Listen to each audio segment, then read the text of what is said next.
Yedek oyuncular 20 numara Boransı'nın 4 numara Carlos Arnavut, 8 Berlin Bomanovic, 14 Vedat Ülkevic, 16 Milan Rakic, 17 Seyyat Takovic, 26 numara Sarı Zaric ve tekniklerden Fuat Bozunov. Türkiye! 1 numara Reçber! 2 numara Çetin! 3 numara Balta!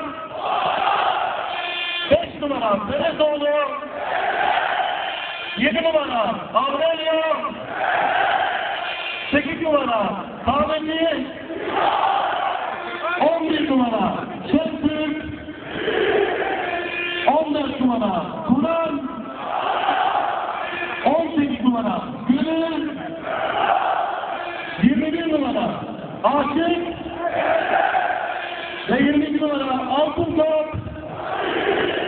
Yedek oyuncumuz 12 numara Serkan Kurutlu'du, 4 numara Sedat Bayrak, 15 numara Haydar Diyarbakır'a, 17 numara Tuğcan Şarkı, 19 numara Mehmet Kırıldı, 20 numara Kökdemir Karabeniz, 25 numara Sabri Sarıoğlu ve teknik direktörümüz Fatih İzmir.